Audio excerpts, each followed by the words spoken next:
Here we go. Let's see. Good afternoon, everyone. Welcome to Designing for Impact. It's about 2:01. We'll get started here in just a minute. We're going to give some others, some latecomers, some time to filter in while we test out our audio and video. Let's see. I'll ask our presenters to go ahead and mute at this time. And if anyone who has joined us, please give us a thumbs up that you can hear me okay, that you can see our presenters. Or if you can participate in the chat, great. Thank you so much. Just want to double check our technology before we get started.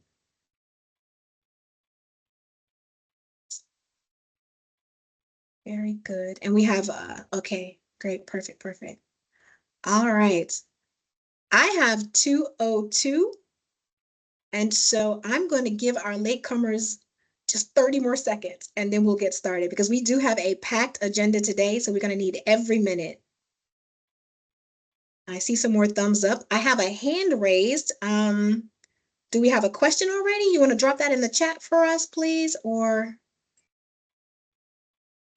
yeah, that's what I'm thinking. Yeah, we're assuming the hands up are. Jeff is going to monitor our chat quite a bit for us today. All right. Very good. All right. Well, I think 30 seconds has passed because I talked that long.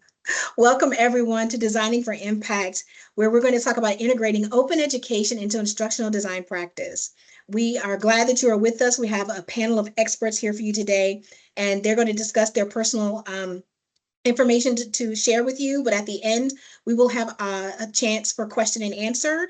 If we run out of time to address everyone's question, and in the live session, we do have a backup plan for a post-session question and answer, and more information will be shared about that at the end. In the meantime, if you do have questions, continue to add them to the question and answer feature in Teams. You can use chat, but we're also looking at the question and answer feature as a way to monitor questions. All right, so we'll go ahead and get started. See, I'm hitting the advanced, and okay, I was like, it didn't move. Okay. So I wanted to also share with you guys today the purpose and objectives and introduce ourselves, but I'll get to that in just a moment.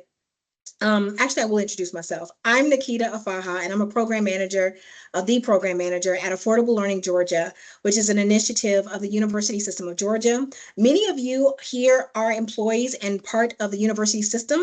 Some of you might not be, and a lot of the information we'll cover today is applicable only to employment here within the USG.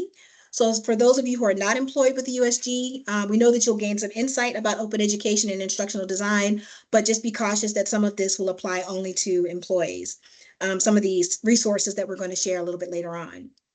I will introduce the rest of us coming up pretty soon, especially our director, Jeff Gallant. I'll have more to say about him in just a moment. But as we continue on to get started here, I wanted to let you know the purpose and objective of our training. And that happens to be that we want to help instructional designers within the USG and any of those who have, course design responsibility, whether your title is instructional designer or not, more information about how to incorporate open and OER, which is open educational resources, into your professional practice. We really hope that we're going to define the characteristics of OER today. We're going to list common considerations that you should look at when looking to use OERs in your course design. And we're going to identify common methodologies for finding OER. We even have a librarian here to share some expertise in that area. We plan to list resources for you to look at later to find more information, because today is going to be packed with so much stuff. It's really going to be surface level, but we're going to go as deep as possible within the time frame that we have. And then also, I'm going to take the opportunity to describe what ALG is and our grant opportunities regarding this work. And ALG, again, is Affordable Learning Georgia. All right, so moving right along, our agenda today, we have quite a few speakers, and they're going to go over what open and OER is. We have some instructional designers that are going to spotlight their experiences so that we can have peers talking to peers. We have some design considerations such as accessibility and pedagogy that you need to be considering when looking at designing with OER. Again, I said we have our guest librarian here, our librarian champion, to help you find and evaluate OER. I'll give the ALG overview. We'll have a couple more spotlights from your peers. We'll go over some resources. And if we have time, we'll have a question and answer section as well. So do again, put your questions, and your answers if you see that you have them in the Q&A feature, which is a button at the top of the screen. And if we don't get to your questions, we have a backup plan for addressing them post-session. The session is being recorded and will be sent out to all participants at the close. All right, so moving right along. We have our first guest speaker, which is probably no stranger to most of the list here, Jeff Gallant. He's our program director for Affordable Learning Georgia, and he's been with ALG since 2014, basically since it was a pilot program. And he regularly consults with new and open education programs. He presents on program management, strategic planning, grant programs, data collection, and reporting. He does it all. He's been a mentor in the Spark Open Education Leadership Program since its inception in 2017, as well as mentoring faculty members of the AAC&U Institute on OER since its inception in 2021. And he's a co-author of the OER Starter Kit program kit for managers. So we should probably put a link for that book in there too, because you might get some information there. All right, so Jeff, I'll turn it over to you and let you advance to the next slide when you're ready. All right.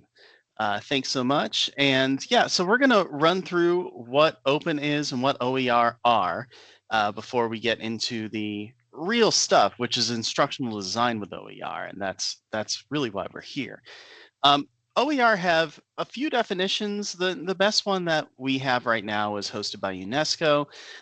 OER are learning, teaching, and research materials in any format and medium. So a lot of times we'll see textbooks, but it's not just those. That reside either in the public domain or under copyright that have been released under an open license. That open license would permit no-cost access, reuse, repurpose, adaptation, and redistribution. We'll talk a little bit about the benefits of all of that stuff in a bit. But why does this happen in the first place? Why are we even looking at open education? Well, because the price of college textbooks skyrocketed since 2000. The average price increase from all the way up to 2022 was by 74%. So that's the usual increase of anything that you would buy. The average college textbook price increase was 162%, quite a bit more. We wound up seeing that affecting our students. In 2023, Georgia State Libraries put up a big whiteboard, and it said, how has the cost of textbooks affected you? And students wrote things like, I didn't buy groceries for 2 weeks so I could buy $400 worth of textbooks. I didn't even use half of them for classes. Another one saying it's already expensive just entering college, and textbooks might be the last expense that makes or breaks a student. So we're really looking at what just about every initiative in the USG is looking at ultimately, which is student success. We're doing so through equalizing access to materials and making sure that they are at the very least affordable, if not free for students. And this isn't just a USG thing. This isn't just happening in Georgia. Florida Virtual Campus has a huge survey, and they were able to get students from all over their state to respond to this, 13,000 of them.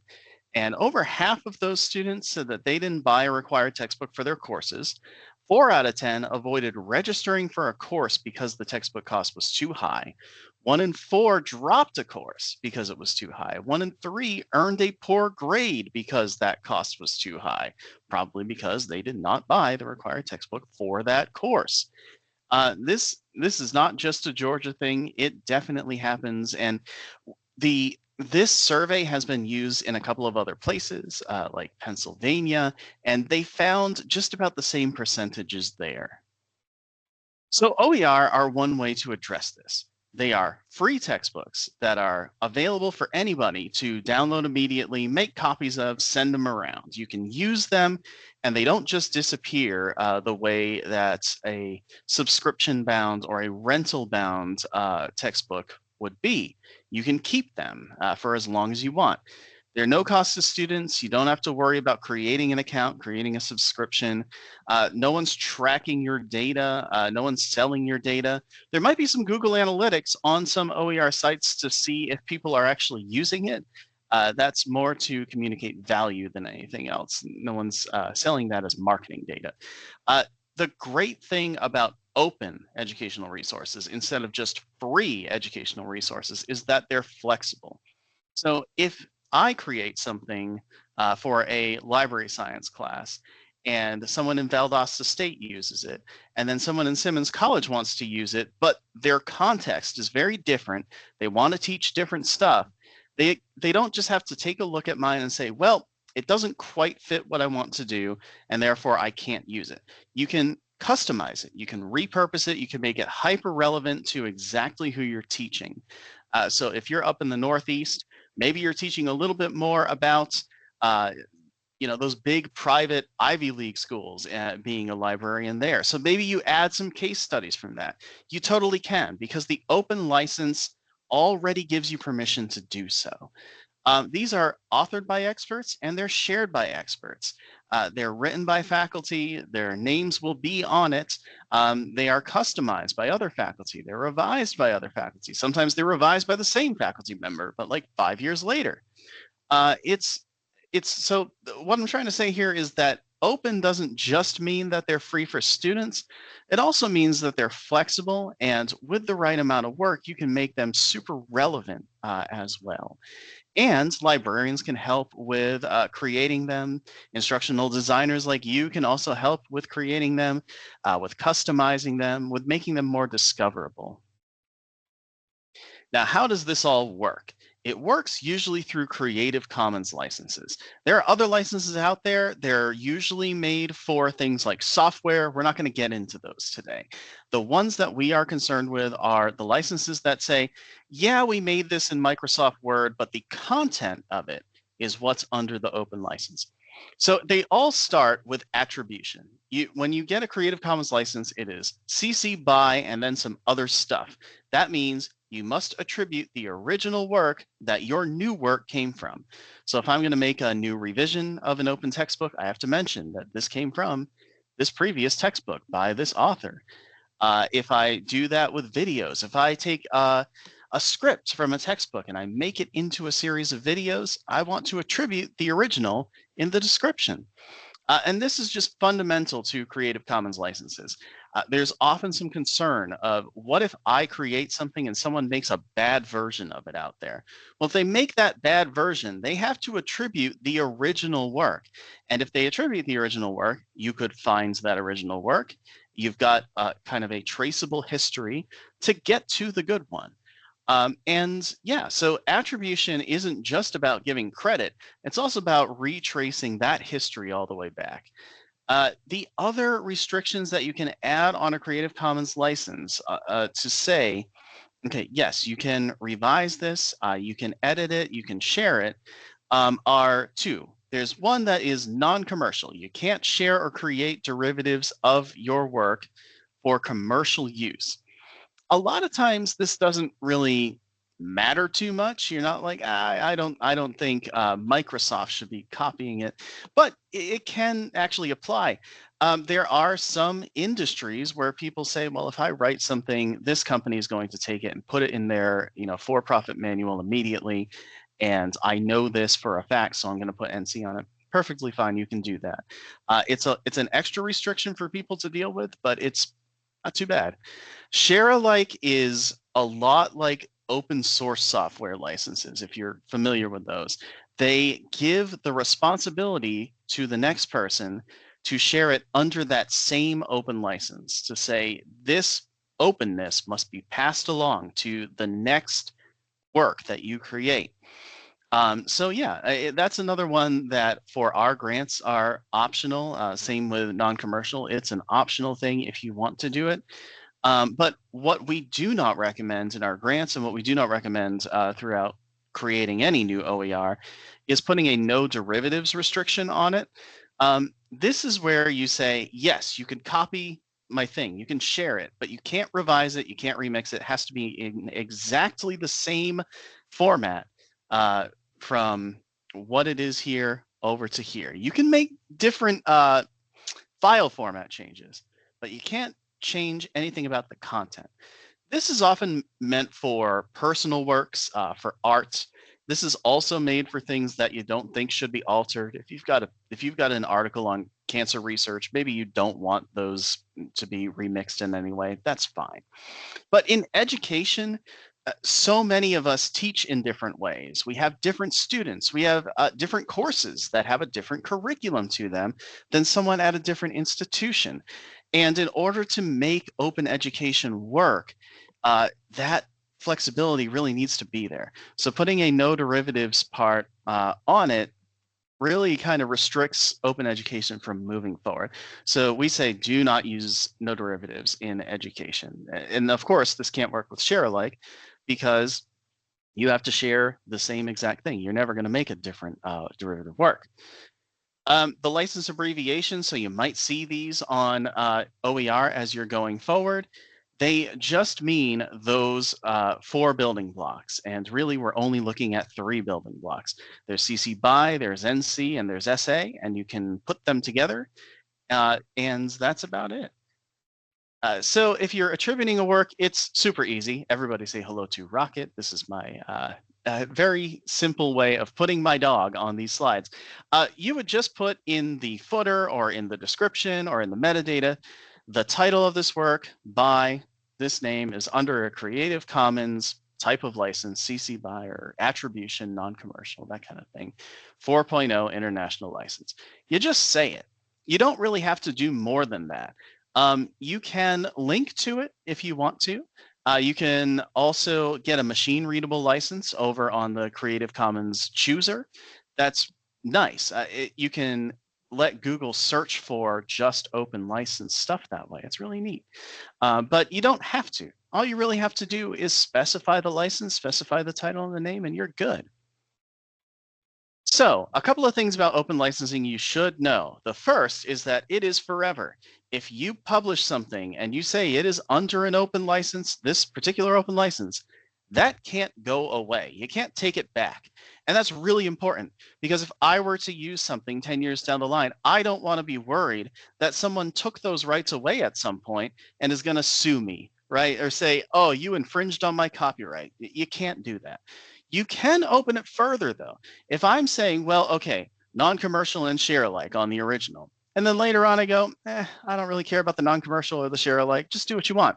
I could take the non-commercial and share alike out and put it under CC BY. That's open further. You can't open it less. The more restrictions you put on it, the more ways you're saying you cannot use this or you are infringing on the copyright of the original because these are the only permissions I've given you. By the way, yeah, when you put an open license on something, it does not take your copyright away. If you say non-commercial on your own work, you can use it for commercial purposes. Others can't.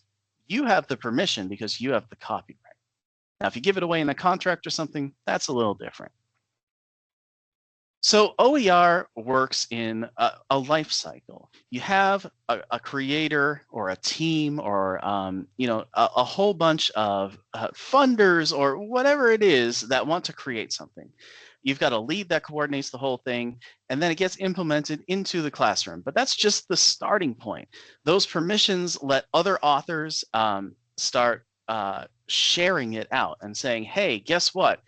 This exists. Come take it. So we put our stuff on OpenALG, which is our one of our repositories, and also it will make its way out onto the national sites like OER Commons and Merlot. And that CC BY openness allows folks to keep using it, and it keeps getting shared out. More instructors would then use it, and then editors would create new edits. They could create new ancillary materials. They'd share them out with that metadata. And then folks can combine all that OER together into new remixed resources too. Not only that, but let's say that you had one team that just wanted to create the stuff. They create an opening, let's say a small open textbook or open modules or open lecture slides. And then they say, you know what, we're going to take this further. Now we're going to put it into D2L and we're going to create an HTML version of it. Here it is. Then we start making ancillaries. We start formalizing it into an open textbook.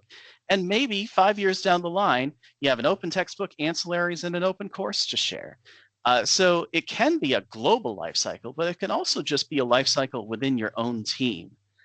This is just about everything I can say about OER. From it's not just free, it's all about student success. It's flexible. And because of that flexibility, there is a global and a local life cycle to it. So if you have any other questions about OER, about Creative Commons, please do send them our way. I just wanted to make sure that we all had that little bit of a primer before we dig into instructional design.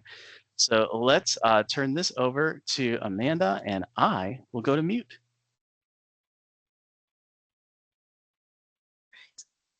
All right. Thank you, Jeff. Sorry about that, Amanda. One moment. Thank you, Jeff, so much for that. I appreciate it. And we need that little primer just to kind of set the stage and get us started. And so now that we have kind of a base level, and by the way, I know it's kind of surface level, but we will have resources that Jeff actually will go over at the end if you're looking to dig a little bit deeper into what OER is, the life cycle, and all of those nuances that we went through pretty quickly just now. So next up, we're going to have an instructional designer talk to you. We have an instructional designer spotlight, one of two for now. We have Amanda Glover. She's going to be joining us momentarily. She's a designer as well as an LMS administrator. And in the USG, we use Brightspace by D2L. So she is administrator for Brightspace. She's also our ALG design champion. We'll talk a little bit more about what a champion is for ALG a little bit later, but she's on our team as a design champion. And she's been in higher education for over 30 years.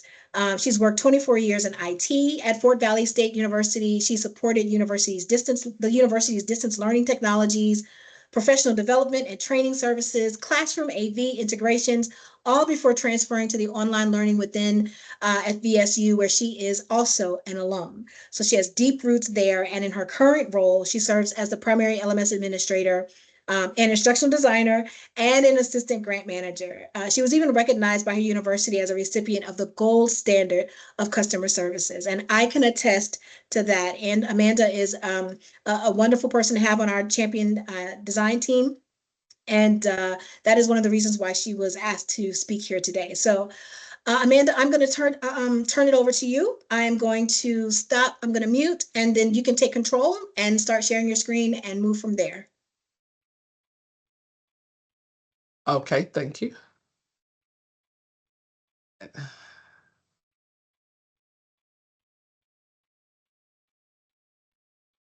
Great, we can see your screen. Sure. Thank you. Good afternoon. And I'd like to say before I get started, thanks again for the opportunity for being here today. And just to share a little bit about my journey, I will say that I am new to the role of design champion as far as representing my university, and kind of new to open OER. Kind of got started with this on last year, the end of last year. So I just want to share my stories and some of the things that I've seen as a newcomer to this initiative. As an LMS and admin and instructional designer, I feel that OER helped with my course design, and I think it reshapes the approach to student success as well. A little bit about my journey with OER. It began, as I say, with as a professional development opportunity by asking to serve for my senior leadership as design champion to represent our campus with ALG, and also to serve on the HBCU Affordable Learning Initiative as well, where we do collaboration with Tennessee State University. And then I had the opportunity to learn a little bit more about open education by participating in a program called Open Pedagogy from the Open Education Network. Some of you may have heard of it and been a part of some of those trainings and programs that they have, which is wonderful. And I had an opportunity to create some deliverables with that that focus on disposable and renewable assignments. So that's how I kind of got started with it being a professional development. And then I saw that it was a need for out of necessity, meaning that textbook affordability became a concern. So I hear conversations from working with faculty who want to do course development or redevelop their courses in our fully online programs as instructional designer. How can I make my course more affordable? How can I make my books more affordable to our students? And then I saw where integrating some of those publishers' content, students was not always buying or purchasing those materials. They may not have the funding to purchase it, or the instructor may not have used the entire content from those integrations. We have a lot of integrations into our LMS, and publishers, they have this niche where what I call the car salesman type pitch, where they show you all the bells and whistles of the platform is going to provide all the content, all of the assessments. The instructors don't have to do anything, and then you have those materials. But then I saw there's costs attached to that for those students, and so sometimes it was not heavily used. And then OER became a design opportunity, as I said, working with faculty on redeveloping courses, and then more importantly, collaborating with stakeholders. My journey, I found that I definitely needed to collaborate with our librarians here on my campus, our faculty champion, other colleagues that are like me that are working with OER. And so, with even though my journey has a lot of positive things that I've experienced, there's also some challenges. There is still faculty buy-in that has to be addressed. Like I said, as an example I gave, in our learning management system as the LMS admin, I'm constantly doing integrations. And some of those integrations are not always cost effective or may not be heavily utilized. So getting faculty to reconsider using some OER resources. And I love our math department who has used OpenStax in a lot of their courses. So that kind of help offset those costs. And then again, the challenges with LMS integrations. Those integrations are not always through in a smooth process. For us, they have to go because we're part of the USG and we have what is called a Georgia View team that oversees our D2L platform. All integrations must go through a vetting process, and sometimes that can take up to 6 weeks, depending on getting it through the cybersecurity channels and making sure it can get tested. So the LMS integrations are not always a smooth process. And consistency in design. I think courses using OER sometimes may lack the structure or elements with the learning outcomes, but I feel that these challenges can become a catalyst for innovation. And then how OER has helped doing my research and actually being a part of this now, I see that it allows flexibility. I think that it has gave us and my campus, our faculty, and especially as myself as a designer, flexibility. I can customize some of that content to align with the student needs and embed multimedia, which is something that I enjoy doing, finding interactive tools that can be directly integrated into the LMS because that's my niche, and collaborating with faculty to do core design models where they're engaging and equitable. And one example would be where I worked with an instructor in public health program, redeveloping a fully online course where we were able to take that textbook that may cost about $120 and utilize some OER resources. The instructor were able to develop her own workbook, her own information, because she was a subject matter expert, and we were able to incorporate that into the course and save the textbook. Also, because she's in public health and she do some things in the community, she also has her own farm, and so we were able to video her actually having a day in the life of as maintaining a farm. So we were able to take those videos and incorporate that into her course, which made it more cost effective for the students instead of using that high cost textbook. And then, as always, student success outcome is a must. And so here, I don't have any stats or actual data to showcase this today, but just from my role and what I see is that students have material access on day one, which I think is awesome, which I think will improve the retention. Especially in some of those gateway courses. Higher satisfaction, I like to say, will happen with our students. I feel that some students feel more supported and less stressed out about having the high textbook costs. And from a design perspective, I like to say that OER allow us to build more inclusive and culturally related content that reflects our student body. Like I said about the public health course and that scenario where we were able to capture a day in the life of what that instructor does outside of the classroom and what she does in the community and bring that into the actual classroom. And the students were able to do some community service projects, which was very successful. And so some lesson learned. One of the few takeaways I like to say, start small. When I first started, I was thinking I could do it all, get into everybody's course, make all these changes. But I realize that it's overwhelming and you don't have enough time to do all of that. So start small is a lesson learned, one course at a time. Sometimes lean on collaboration. I can't say this enough. Relying on your librarians, your faculty, and other designers in my department have helped, and colleagues from other institutions that I reach out for resources, working together. Design with intention. OER isn't anymore about free content. This is what I'm learning. It's more about it being more purposeful and student-centered, if you will. And then my final thoughts here would be OER transform the culture and the content. As a designer and an LMS admin, I've seen how OER can transform not just the content, but I feel that the culture here. I think it's about access. I think it's about innovation. I think it's about designing, as I say, for impact. And that's what we are all here today, right? Because we're designing for impact. So again, these are my resources, and I'd like to thank everyone for your attention and the opportunity.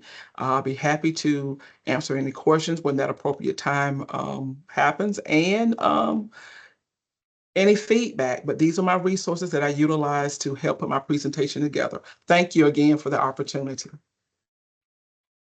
All right, Amanda, thank you so much. I'll go ahead and take back control, which I did a little prematurely because I need to go back and share my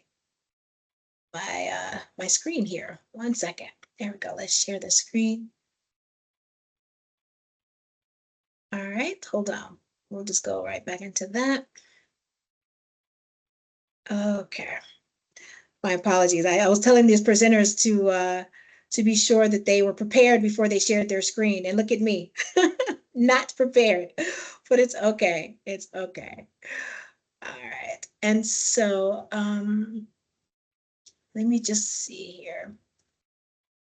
All right. And now I should be able to share my screen and get to the right place. How's that?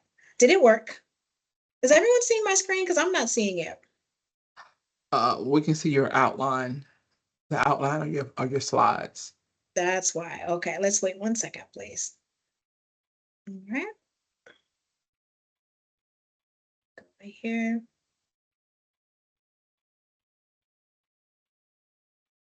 Okay, let's give that a shot. Let's try that.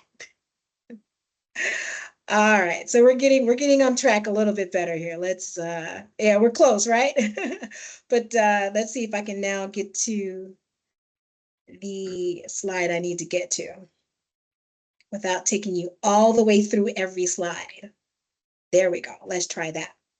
How about that? There we Randy. go. we got there. But just before we move on to Randy, there's a couple things I wanted to comment on Amanda's presentation. Thank you again for sharing your experience. You were again selected for a particular reason, and your newness to OER is one of them, and how you overcome some of the challenges of breaking into this area. We have a lot of people who are interested and joining this training who are new and are having the exact experience that you're having right now. So not only learning from our original OER owners, I was about to call them gangsters, the OGs of OER.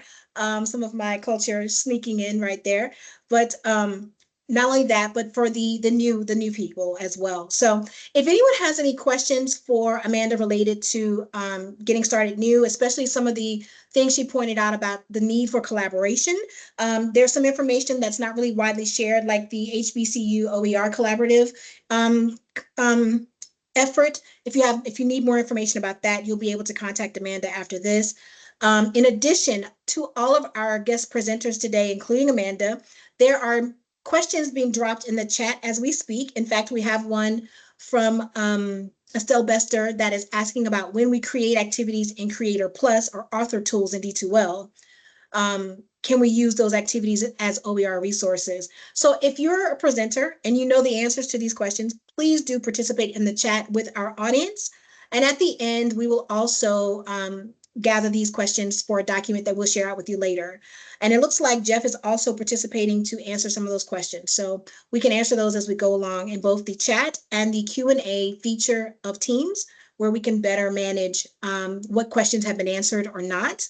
In chat, it's a little hard. Your question might get lost in the conversation, but in the Q&A feature, it won't get lost, and we'll make sure that we address it.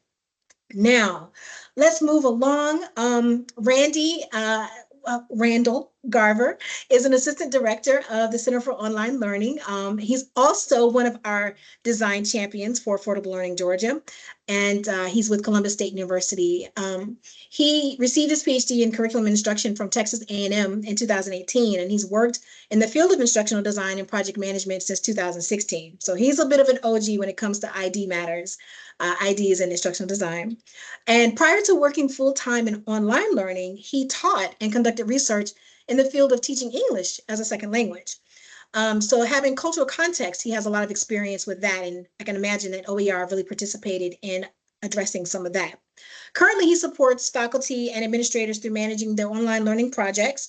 He trains faculty in best practices for online teaching and analyzing online learning data to improve the entire centers, the center of online learning, to improve their center's practices and effectiveness. So you can see why we chose Randy to kind of talk to us today.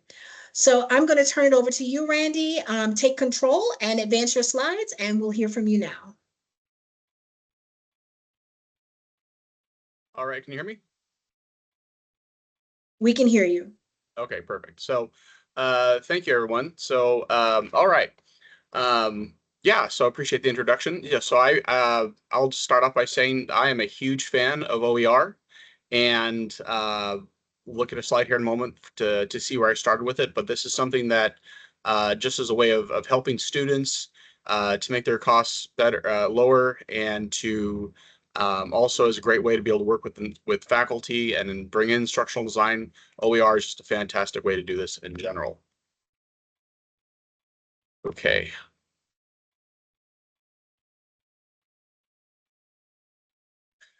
So my experience with OER adoption and integration started a number of years ago when I was working at a technical college in Texas. I was hired to work on a couple of grants for creating fully online competency-based education courses for a cybersecurity degree program and later for a computer-assisted drafting program. And so this was a very different way to approach a class, or at least a lot of the materials in it are going to be very different than you would have in maybe a psychology or a history and English course. In cybersecurity, those materials are being updated almost annually in some ways. The videos that they use, that's really the thing, is that they're using videos most often, and a lot of those, it's taking students through a process. It's showing them, giving them the steps for completing a process, maybe for configuring a network and things like that. I'm not an IT person. I came from the teaching side of things, and so this is really fun for me to learn about from them, but also being able to see then how are resources in programs like that different from resources in maybe a liberal arts college and things like that. And so getting the idea that the resources they were using weren't necessarily OER, they are maybe open access. There's a lot of really good high quality YouTube channels out there for some of these things, for some of these topics, or other resources they can go to from Cisco networks, things like that, but they're not necessarily OER. However, the resources that we were creating were supposed to be OER as part of the grants that we're creating. And so that led me to learn a lot more about OER Commons, learn about OpenStax, find out what resources they had that did work for cybersecurity or for computer assisted drafting that worked and which didn't. But that gave me an introduction to it, as well as saying, all right, how do we make these resources more available here within the college for other instructors to use, and for, as we were submitting the grants later on, how do we be able to make that available to them? More recently, it's been through Affordable Learning Georgia. When I came here to Columbus State University almost 6 years ago, and I first learned about Affordable Learning Georgia, I was very excited about it. I thought, yes, this is a great process. I love, and we'll talk about this more in a minute, but I love being able to take instructors through a course design project. And for me, Affordable Learning Georgia is a great way to be able to get an in on helping them with doing instructional design. Faculty are not very used to it, and so this gives them the opportunity. They have incentive, of course, through the stipend that they're given, but then that also then starts them on the road to a project. And so the first one that we completed a few years ago was with Eric Richmond, who is a lifetime wellness instructor in our kinesiology department. And as Jeff was mentioning earlier about the different stages of OER, different ways that it can be used over time, that made me think of Eric's project, because before I came along, he had been using a book that was a published book from a publisher. He didn't like that. He didn't like the cost. And so he moved on to an OER resource from folks at Georgia Highlands. It wasn't totally what he wanted it to be yet, so he decided to go forward and do an ALG grant. And we reached out to him to offer some assistance on that.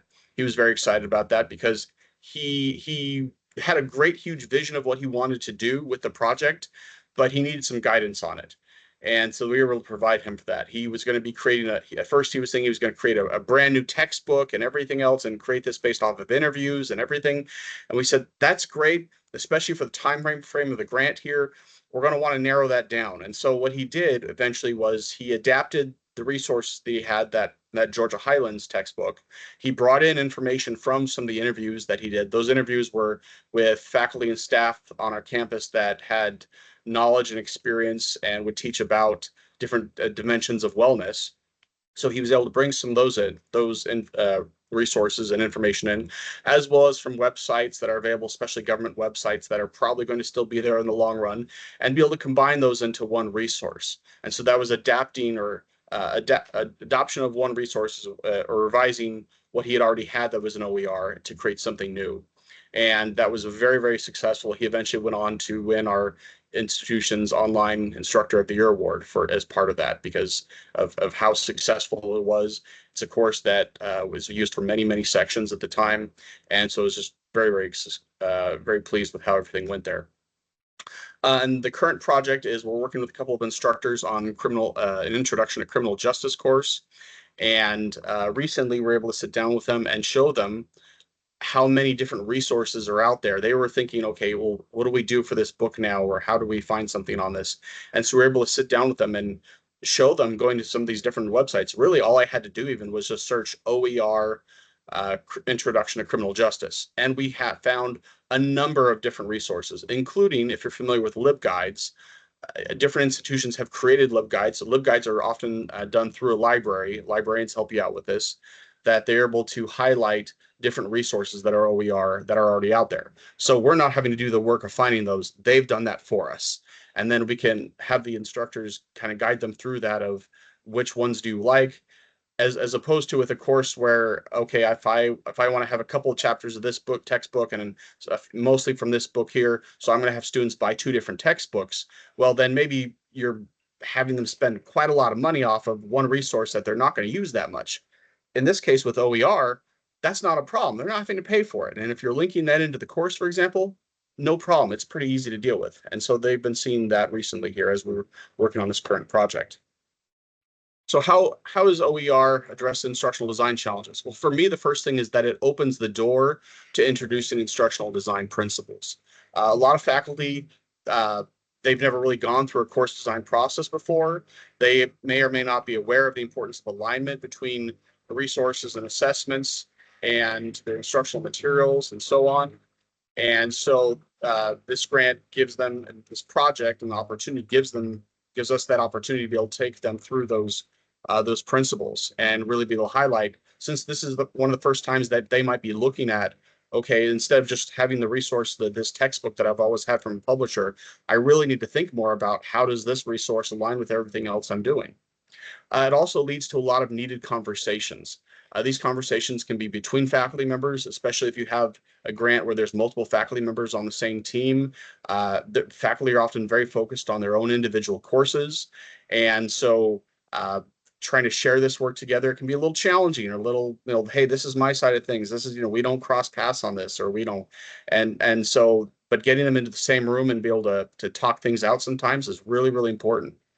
Also, with these resources, it paves the way for a discussion on accessibility, which is really important more and more now with the requirements that we'll be having starting next year.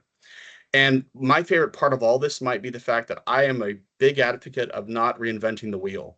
And so if you can be able to go to OpenStax, go to ALG's website, go to OER Commons, or just go search online and find OER resources that already meet your instructor's needs, fantastic. That huge part of this is already taken care of. And so you found another, I should also mention too here, Galileo.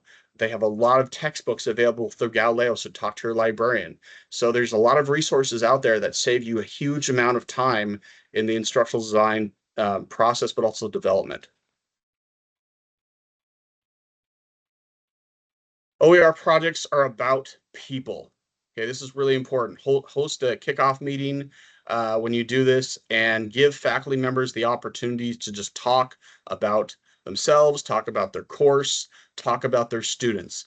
They're really passionate about what they do.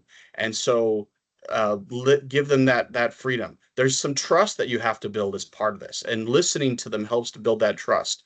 It also is going to guide you in what is it that you need to do to, what direction should you be looking for OER? What kind of websites? What are the things that they're needing on this? Are they needing textbook? Are they needing more videos? Are there's a combination? You're going to find that out from them there. And then finally, and it's typo unfortunately there, but don't forget to bring in your librarian on this. Your librarian has a lot of resources and aware of what's out there, especially is aware of what's there in Galileo. What I really enjoy about these kind of projects, two things here. One, guiding them. Instructional designers, project manager. I love being able to guide these projects. So there's some teaching you're doing with faculty, teaching them about what is OER, and you're also teaching them about instructional design or about backwards design, helping them with alignment and these principles that they may or may not be familiar with already, or it's just a good refresher for them and helping them to see what should they be considering. And then also, if you're able to, you can do a lot of project management. I love project management. I love being organized and being able to keep track of where things are on a project. There are dates associated with Affordable Learning Georgia grants, and so being able to then work backwards from those as a project and be able to help keep instructors on target, because they're busy people and they're focusing on different things as well. So helping them along. Those are some of the things I really enjoy about Affordable Learning Georgia grants and working with OER in general. Thank you. All right, Randy, thank you so much. I'll take control. And before we move on to the next section here, I wanted to reiterate, Randy, a couple things that you said. One, you said that you like being a project manager, you like being organized. In my experience as an instructional designer, when I was purely that before doing this job, I noticed that everyone else liked me to be organized as well. So being organized and being able to put those project management skills in place are not just beneficial to you, but for faculty and others who want to concentrate on teaching, on learning, on those things. The skills that instructional designers bring really help free them up to do that. But what's hard is that they don't really know what instructional designers do. Our role is still evolving. We wear a lot of hats depending on where you work. And so letting them know that we have all the features that we have as part of our expertise. It's difficult sometimes to get that across. So I like that you pointed out, as I wrote the notes here, getting faculty introduced to design services by suggesting OERs and suggesting things like the grants we'll talk about here in a little bit, really forces them to look at these services that instructional designers can offer. And that was really insightful because I don't know, in my previous ID positions, getting faculty who were not, because I worked in some areas where instructional design was compulsory. You had to use an instructional designer on your course design projects. But in areas where it's not compulsory, finding ways to motivate course designers to use instructional design principles are indeed something we need to look at. And so we have someone who has a question right now. It looks like we have a hand raised. If we could get you to put that in the chat, and then we're going to allow Randy to address questions at the end, if that's okay. Hopefully that's okay, unless it's a question that of technology that we need to address right now. Let's see. Yeah, if you could put that in the chat for us. We're going to have access to Randy soon, but I want to make sure that we get enough time for all of the speakers to speak before we address them. Great. Thank you so much. I appreciate you acknowledging that. Okay. All right, so let's move on. And who we have next? Oh, well, look at that. We have our original gangster, Jeff. He is back because he's here to talk a little bit more about other considerations that we need to look at for designing. And one of the big ones is accessibility, as Randy talked about. So Jeff will give you full time on this because there's a lot to discuss. Thank you. Right. So I'm not an instructional designer. I'm more here to talk administratively about the things that we need to consider when we're creating OER. And one of them is accessibility, and it is more important than it has ever been for a very big reason. On April 26, 2026, you've got a deadline. That deadline is when all content on the web that is public and made available to the public and used in some sort of activities, services, programs, that all needs to comply with a set of guidelines called the Web Content Accessibility Guidelines. These are kind of the middle level of accessibility requirements.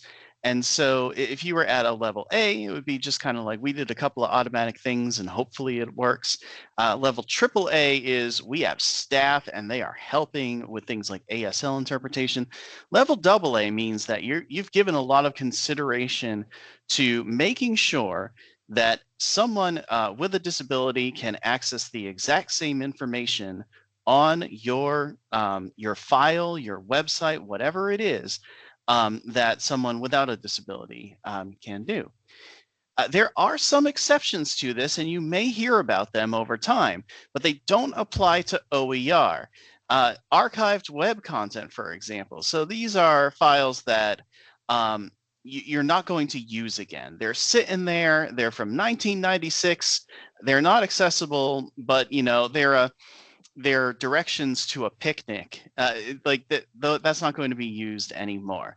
These are in a special area for archived content. They're not changed. They haven't been changed as proof that they are archived. That stuff doesn't work when it comes to OER. OER is supposed to be used in the classroom. It's supposed to be revised, remixed, repurposed. That won't apply. Things like pre-existing conventional documents. That's quite a bit of what we have, but they cannot be used in activities or programs. And teaching and learning is absolutely an activity and a program. So this does not apply to OER. There are a couple of other exceptions, but they don't even really apply to resources that are close to this. Things like password protection and third-party documentation.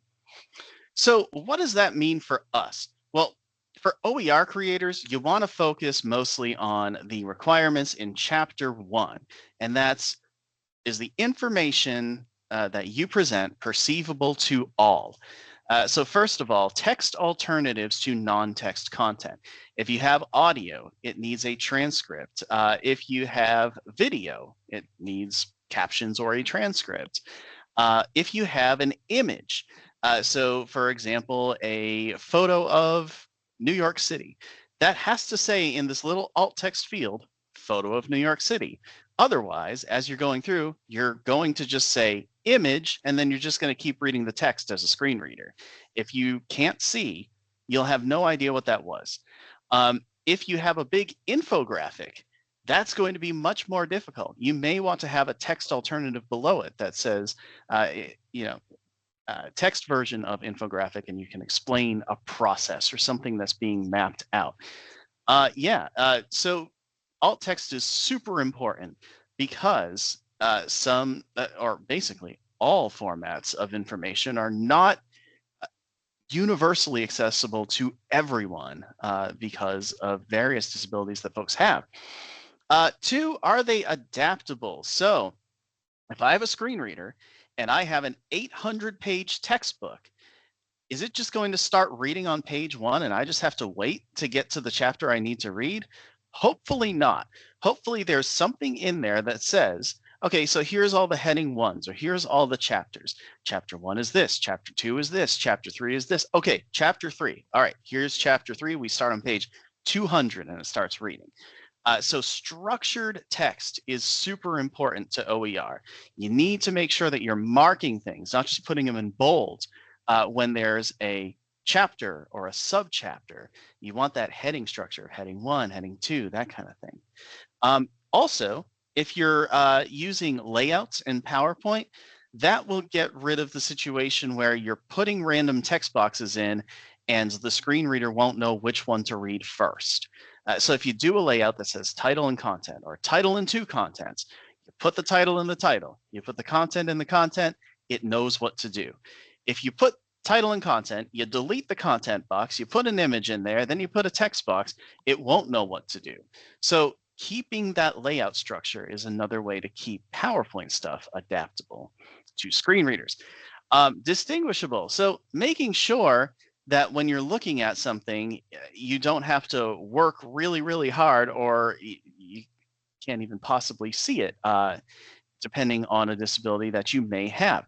So for example, if you're colorblind and you're putting certain things that are a particular category in red throughout the text, and then another thing that's in another category in green throughout the text, and that's the only way you're indicating it, and you have red-green color blindness, you will have no idea what the difference is between those two.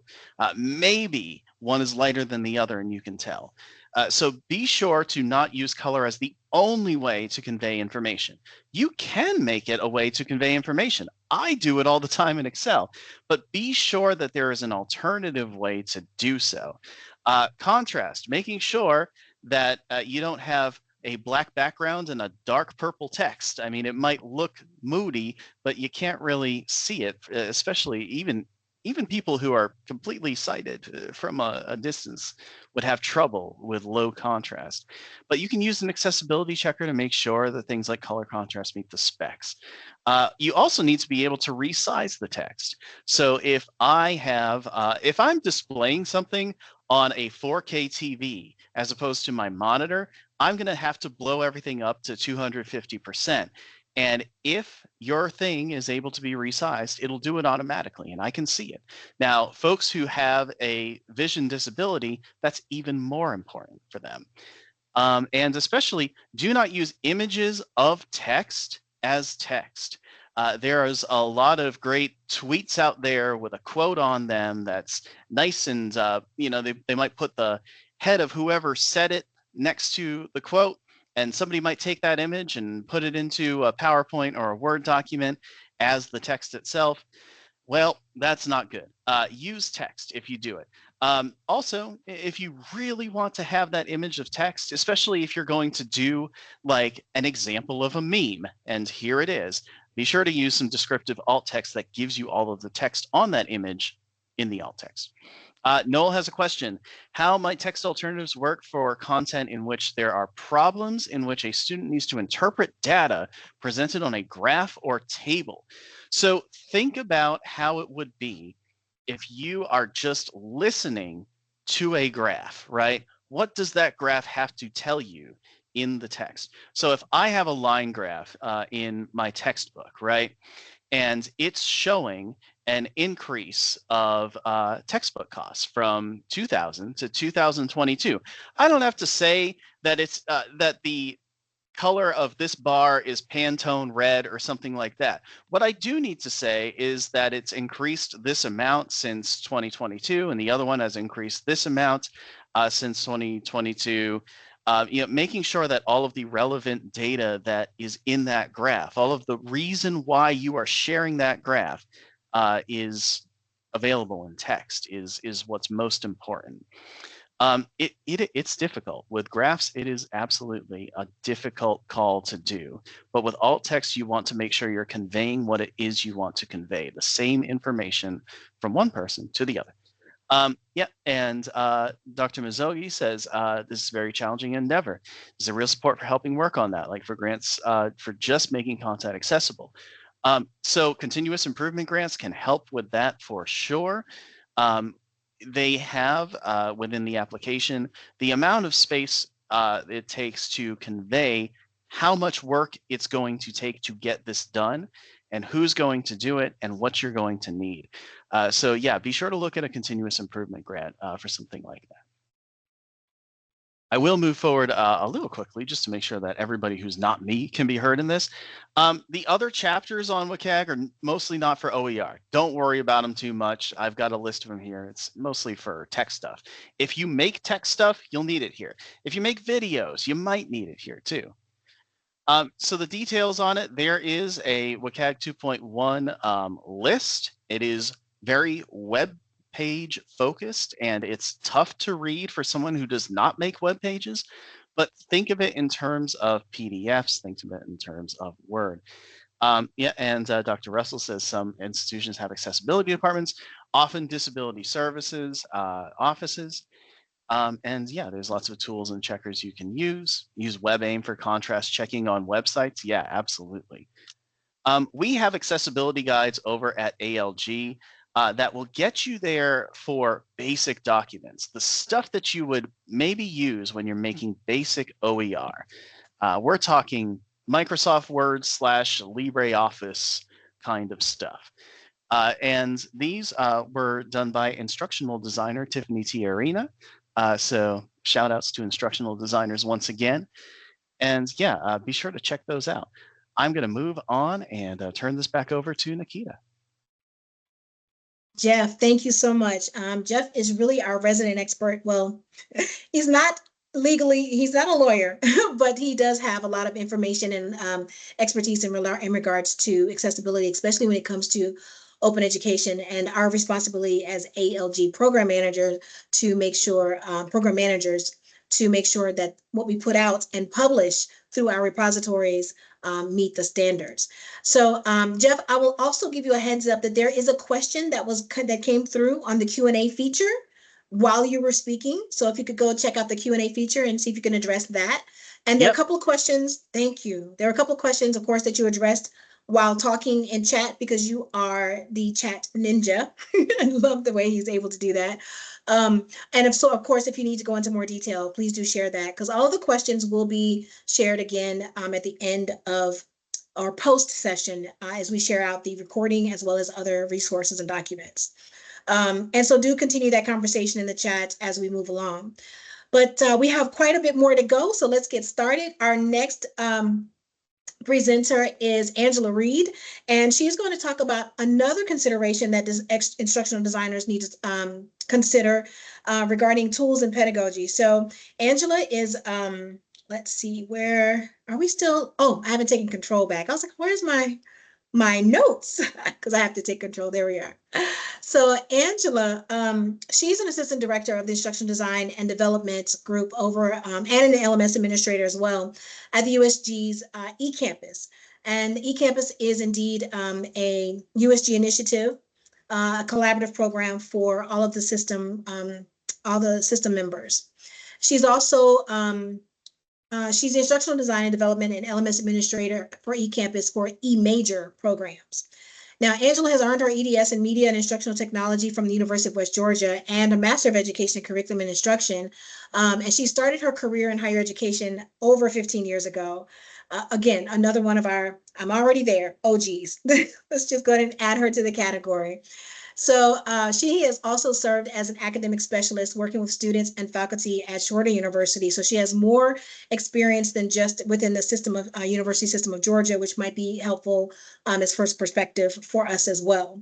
So Angela, I am going to turn it over to you. Go ahead and take control and you can advance your slides from here.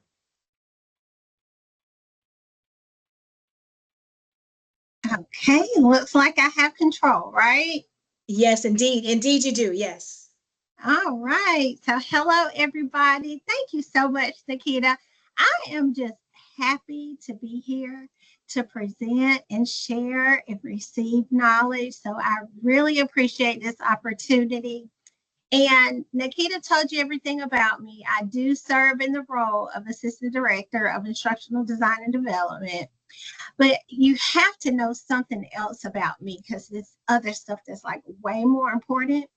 And one of those things is that I am a yogi and I really enjoy the practice. I am also, I've also traveled halfway around the world to live like a yogi for over 2 weeks. And so that's just a little bit extra about me. And now I'm going to go ahead and just kind of dive into, how we as instructional designers, look to design, learning and bring it to life, not just like for it to check a box, but for it to actually to live on, right? We're often behind the scenes, just designing and shaping what that learning is going to look like for the learner. So this session for me is really all about shifting from designing to submitting an assignment, right? To designing more meaningful learning. And that's another journey that I've been on. And that allows students, to have purpose beyond what's in the grade book. The learning is transferable and it's even maybe shareable, right? So first about, well, actually, I'm here now. I stayed on that first slide. So I want to talk about open pedagogy. Actually, It's just Angela, about, I'm sorry yes, to interrupt, but let's just see. I don't think the slides are advancing. So let's just make sure we've got they're given you not. control. We may have to try it again. Okay, let's try it. There we go. You have it now. Yeah, Is there that we it are. now? Yeah, Okay. there we are. We're All on right. track. Okay, great. Okay, thanks. All right, so just talking about open pedagogy. This one was a huge keyword for me, co-creation, right? We're creating knowledge with students. We've heard the history in education, about giving students more autonomy over their learning. So it's just not about using the free stuff. It's about giving them agency. And I've seen this come alive, in collaborative spaces that I've had the opportunity to design. And we've all seen it using Wikipedia, even Wikipedia for annotating, right? Where students did become authors. And sometimes it can get messy. It's powerful though. So here, this diagram caught my eye and it gives us such a great, well-rounded view.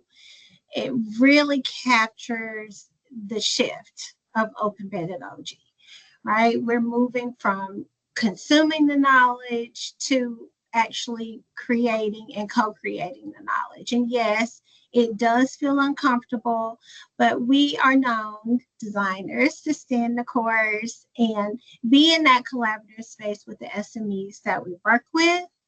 This diagram that caught my eye, it is in an open license and it's captured here, and you can feel free to take a peek at that further. So now I want to talk about like containers. That's what made me think. That's the way that I had to think about this, right? So we have disposable containers, right? Those are like single-use plastic bottles, right? As far as assignments, we use it, we grade it, then it's gone.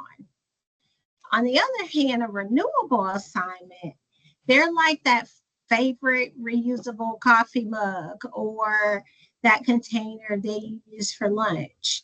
You know, it's shared, it's pretty meaningful. You can do the same thing, right?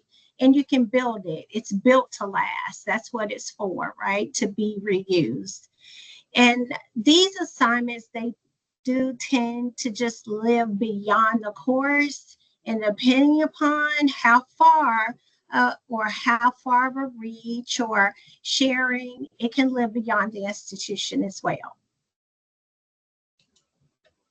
So here are some related concepts, and it's also really good news. You don't have to use OER to practice open pedagogy, and vice versa. So it's really more about a mindset, really sustainable change in pushing education forward into that collaborative space. So one thing I always say is just always, no matter what it is, what the approach or pedagogy is, how can I make this assignment more collaborative, more public, and most of all, more meaningful? So always explore the principles of what open means related to your course. And some of the examples that I'll share is exactly how I looked at it based on the subject matter. So here is a pretty low stakes way, right? In this example, although it's not a very high visibility tool, this example shows an annotation of a video while the video is playing. It makes me say, you know, it was pretty profound to me because there's so much language that we use in our instructional design space, but we've already been creating pretty interactive, very student-centered approaches to some of the assessments that we've laid out. And here's a pretty simple example, right? This example is just kind of meeting the resources where they are. It's just an example of a shared Microsoft document, Google document, right? The students in an human resources management class, there's a LibreText that's being used that the licensing allows for remix and reuse. And so students, instead of, you know, I mean, discussions are wonderful. However, we can scaffold this assignment in many ways, but the main thing here is that they're annotating this text and including their voice within the work.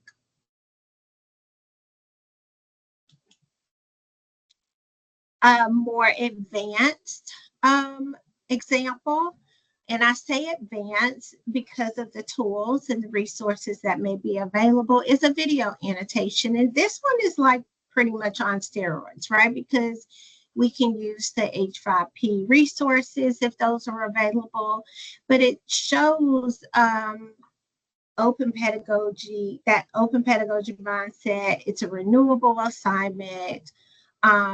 But leveling up to this is a huge game changer. So some tools for creating renewable assignments. Like I said, you can start very simple and then work your way up to those more advanced features, Google Docs, Microsoft, even a Padlet. I heard that resource mentioned previously. We've used Padlets in classes.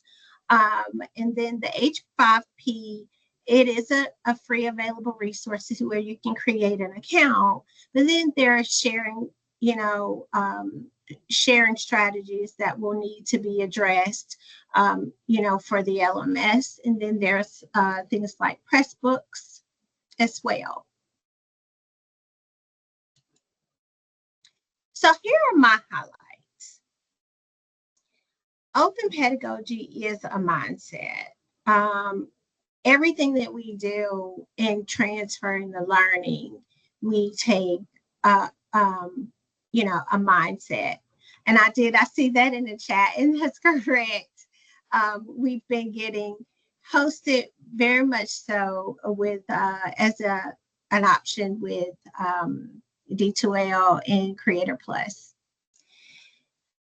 So open pedagogy is really a mindset. These are my highlights. Renewable assignments, they're very impactful. And chances are you're already doing some of this. You just haven't really named it yet, which goes back to some of the language that we use in the design space. We just have not named it, or we're really expanding it, right? So here are my top 4 things to do when considering or just trying to get started with a renewable assignment. It's just to identify one that's disposable.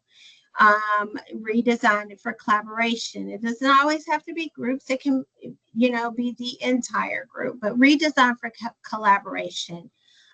Something that adds public value. Right. There's a great deal of opportunity here to collaborate also with community. Choose the appropriate tools. It does not have to be fancy, right? We can start small. And then always scaffold with reflection and feedback. That has always been a staple of mine because of the programs that I work with. Here are some references that I used. And I am, like I said, I am with the USG campus. I'm housed on the University of West Georgia. I have included my information here as well as my LinkedIn. I'd love to connect if you want to share further. Thank you so much. Angela, thank you. Thank you very much. I'll go ahead and take back control, and I will introduce our next speaker. But before I do, let me just mention, we've had a very robust conversation going on in the chat regarding AI and accessibility. And so as you can tell, as our training has gotten further into it today, why it had to be 2 hours. There's so many considerations when it comes to designing with OER. And Angela just touched on a few of them regarding tools and open pedagogy as well. So it just keeps layering upon layering, which Angela, wherever you went to spend the 2 weeks to learn what yoga, right, yogi, I think we all may need to go take a trip there. Once we get finished learning, right, how many considerations there are when it comes to designing with OER. But once you get through those considerations and you understand how OER makes life easier, it's you can go to the other country to learn the yoga and then come back here and practice and be okay, I think. So let's just get through the hard parts as we learn all the surface information about it. And please do continue the conversation in chat. We will again follow up with this. And if we have time, we will have a question and answer session where you can unmute and we can talk about this a little bit more at the end today. And we have a plan for a post session Q&A as well. So stay tuned for that. We're going to move on to our next presenter, who is Nikki Cannon-Rich. She is the Open and Sustainability Librarian for Georgia Southern, and she is also our ALG Librarian Champion. We have several categories of champions at each institution in the university system, and librarian is one of them. Design is another one, and faculty is the third. Now, Nikki has been an ALG library champion for the past 8 years. And she's a liaison to the College of Science and Mathematics. And she's really particularly passionate about open science. So she'll have a lot to say about that. But she's helped multiple faculty teams transform their courses with OER. And as Randy mentioned, this is projects to transform your course to OER is a great way to introduce your expertise as librarians as well as designers into course design.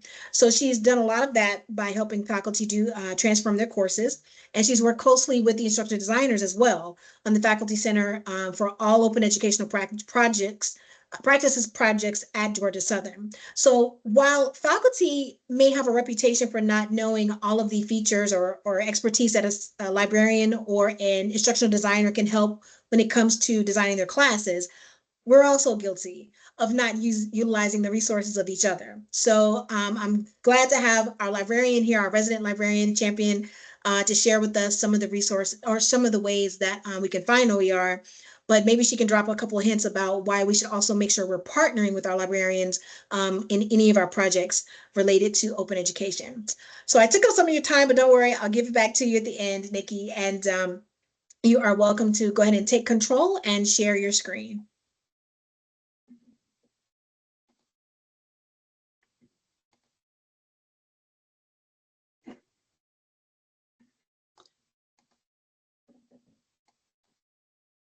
All right, I hope that's working properly.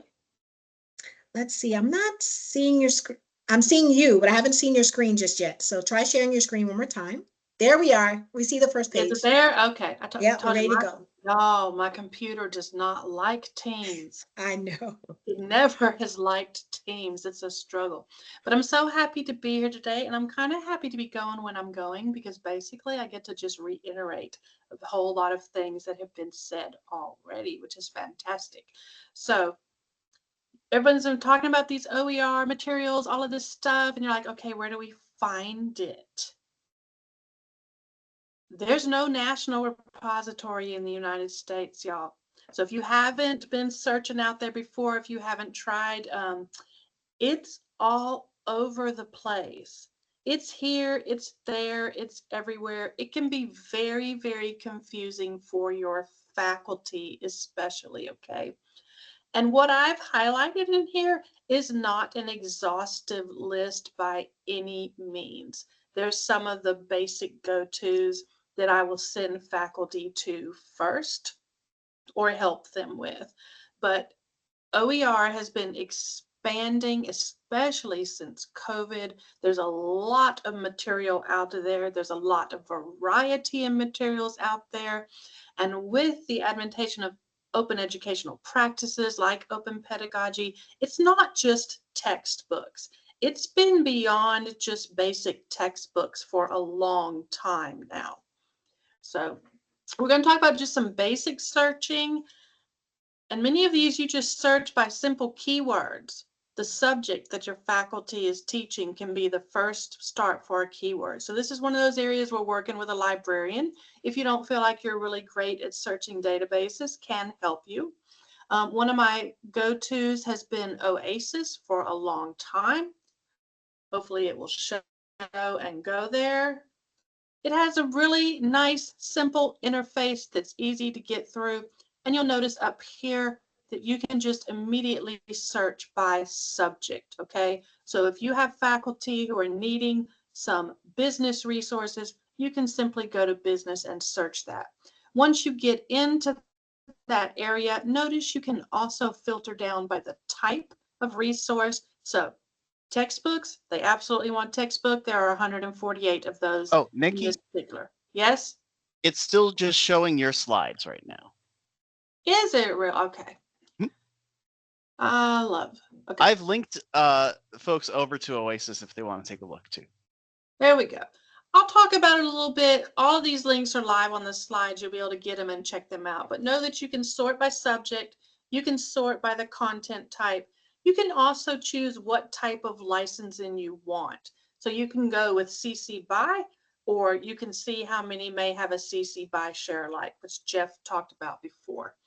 OER Commons, you heard mentioned before, one of my favorites as well, a lot of material there. There is Mason OER MetaFinder, fondly called MOM. If you're not accustomed to searching, I would avoid MOM for a little while because it's massive and you are going to find so much information, it will probably be very overwhelming. but it is there. So if you have faculty looking for those items that are really tricky to find and they can't find anything, it's probably in MOM somewhere. And also the Open Education Network, which again, we are a consortial member through ALG. Some staples of the OER world, which you've already heard mentioned. Merlot, been around a long time, great resource, has a variety of items from textbooks to ancillary materials like slides and test banks and other materials like that. OpenStax, fantastic resource. I think a lot of people don't realize, again, that it's far more than textbooks. You can make a free account, and there are free resources for your faculty in there that go along with every textbook. And those include the test banks and the ancillary materials that are made for that, those slide decks, all of those things. They do have cartridges for the LMS, and you heard a little while ago about implementing those into the LMS. And it can be a bit of a challenge, so you'd want to let your faculty know that this is a process, especially within the USG. There's also resources for the students through OpenStax, such as practice questions for them and tips on how to study and other ways to do. OpenStax also allows print versions of the book to be ordered for a very low price if you really have students who want that print. LibreText is another one like OpenText that offers a lot more than just the textbooks. They offer some homework type platforms that can be implemented into the LMS.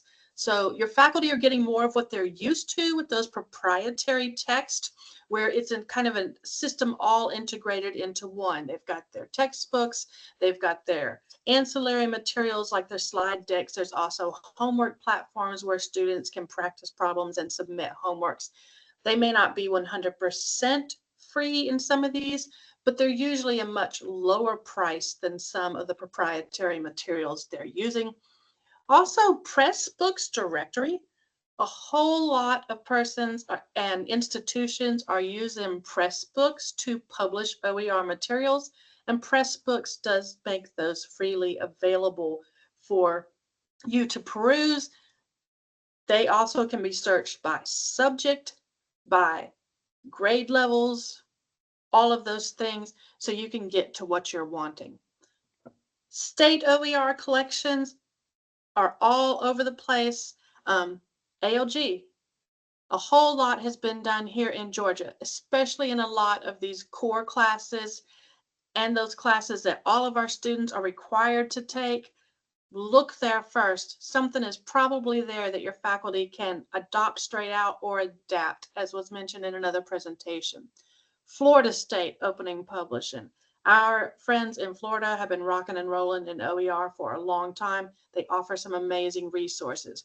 Open Oregon, the University of Minnesota, Iowa OER, all of them doing some fantastic things. Sometimes these state areas are a nice place to find OERs that are not in the core, that are actually in some higher level courses and some of those niche courses that faculty really find it hard to find some materials in, because this is where other faculty out there have said, I can't find anything at all for this 4,000, 5,000 level class I'm teaching, so I'm just going to do my own.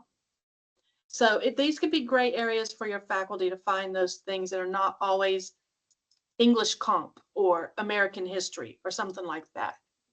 And as Randy mentioned, LibGuides. If you don't know your faculty champion at your institution right now and don't have a relationship with them, please make it a point after this meeting to do so. I have had a LibGuide solely dedicated to OER for years. Probably your librarian does as well. I have lists divvied out by subject areas where faculty can say, I'm teaching psychology, what's out there available to psychology? I have already somewhat vetted to the courses that I know are being taught here at Georgia Southern. So it makes it easier for my faculty and others to find materials that fit what's actually in our curriculum at this moment. There's also a whole lot of other things on there. We feature our OER heroes, as we call them, so faculty can see what other faculty at Georgia Southern are doing this type of work and maybe know who they can reach out to. I've had several faculty members who have opted to use LibGuides as a platform for their own OER because LibGuides are open and they're available for everyone, unlike the LMS system.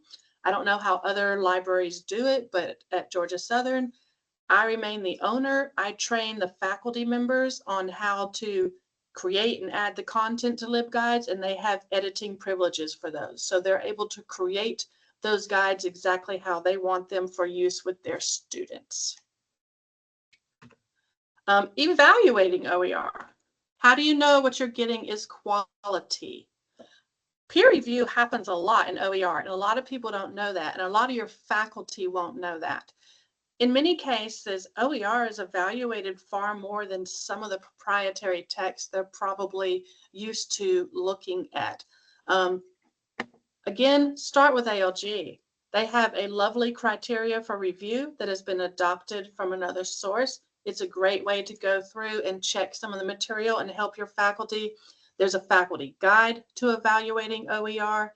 There's an iRubric for evaluation that goes into some very finite detail on what the item does, how it teaches, the level of complexity for it, whether or not there are activities involved with it, how current materials are. So you're basically letting faculty know that they would review this material in the same way they would review any new course material that they wanted to add. Who authored it? What are their credentials? Is it relevant? How current is it? All of those things still matter. Also, many of the publishing platforms, OpenStax, Merlot, some of the others, already have built-in review processes with actual peer review. And so those sources are vetted quite heavily before they're ever put out onto OpenStax and some of those others.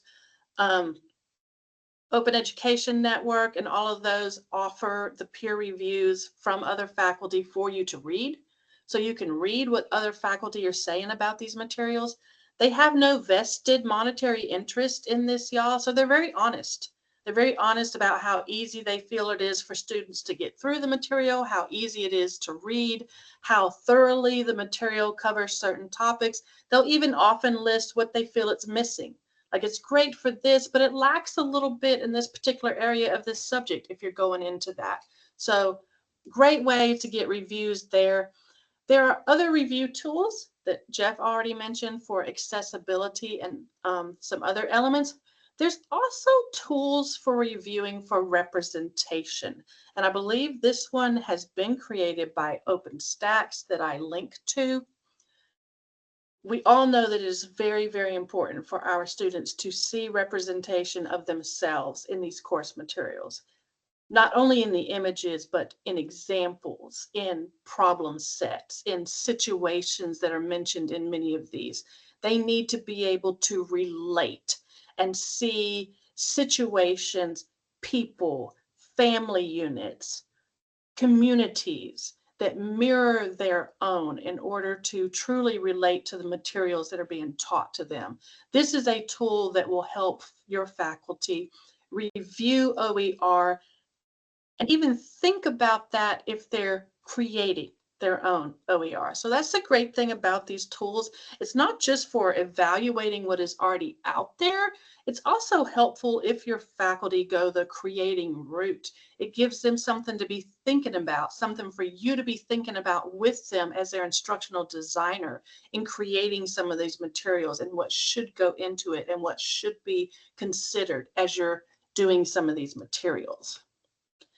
And building the community.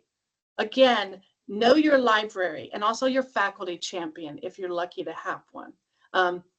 This gives your faculty the knowledge that there's a team to help them. My instructional design champion and I have been working together for the whole 8 years I've been doing this. Faculty automatically know we come as a team, and that gives them more confidence for whatever reason, that it's not just a solo act, that there's a team, even though it's a small one, but there is a team to help them out there. Spark, which I think Jeff is going to mention later, I saw. Great community out there. Get on their listserv, y'all. Any question you could possibly have, throw it out there. They answer it. Everything from I need materials on this subject to how do you show the return on investment for OER? Anything out there, they answer. Attend events if you possibly can. I know full well that for most of you, OER is not the main aspect of your work. It's not for me either, and not for many of the librarian champions. But if you've taken on this role, take it on as more than just a once a month type of meeting with ALG. Really kind of invest in it, because I promise you, once you're kind of bitten by the whole concept of open educational practices and what they are, you won't ever turn back. You really won't ever turn back. So Open Ed Conference, Open Education Network, which we're a part of again, the OEN Engage, they did. All of those webinars were completely free to all of us because of ALG being in that. The Rebus community offers a ton of free virtual webinars and other things, community conversations, things like that, where you can just talk to other people doing this work and hear what their issues are and how they're possibly solving them. So many of these are free. Open Ed is not, but they do have a virtual component that is less than $100 for attending the entire conference virtually. That conference covers anything and everything you would ever want to know about OER, and it is done by instructional designers as well. I'm almost out of time, so do some workshops for your faculty if you can. It helps, or attend some that maybe your librarian's given if you want to learn more. And also participate in some of the events that come up. Do something on your campus. There's Open Education Week, Open Access Week. Do some events at fairs during open houses. Do some tabling events. New faculty orientation. I always go to that to speak to faculty about this. Join your folks at any of those to help get the word out on what's happening and to build your community so people on your campus know who you are. And thank you for your time. Nikki, thank you so much. You did not disappoint. You gave every item I was hoping that you would. Thank you so much. All right, you've given me back control, and I will go back to sharing my window. All right, so we are going to keep moving on.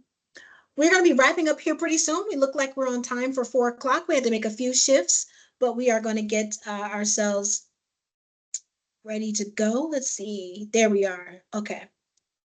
All right. All right. So we're going to move on to our OER design spotlight. We were going to have 2, but we're going to cut it down to 1 because we want to make sure that everyone has the time to speak freely. And from there, Jeff will talk to you about connecting. Nikki started that conversation about how you can connect in. Jeff has more information about that. If there's time after that, I'll talk to you a little bit about ALG's grants. That is specific to employees in the university system. But if we don't, I will share that information with you later. And then if we have time, we'll go into our question and answers. So our OER design spotlight is coming from Dr. Rabia Shabazz. And she started her academic career or life in Pakistan. And she's completed her bachelor's degree in mathematics and statistics. And she received a master's degree here in statistics from the University of Punjab after moving to the United States, she pursued a teaching career. Completed a master's degree in mathematics education and a doctorate from Georgia State University. And so all of that has brought her right here to us today. She's led multiple project teams as a recipient of Affordable Learning Georgia grants. And I needed her to talk to you today about her experience with instructional design, OERs, as a course designer, and also a user of the ALG grants and projects. So Dr. Shabazz, I will go ahead and let you take control and share your screen. You don't need to share your screen yet, but if you take control, you can advance your slides. And when you're ready to share your screen, you're happy to do that without my intervention. Okay, perfect. Yep. All right. You can advance to the next one. We should make sure it works. Yep. There we go. Thank you. Okay. Well, can you all hear me? Okay, We perfect. can, yes. Well, okay, perfect. Well, thank you for this opportunity to share our work supported by ALG Grant. I first would like to give a little overview of our institution to give some context of the work that we have done. So GGC, I think it's not showing.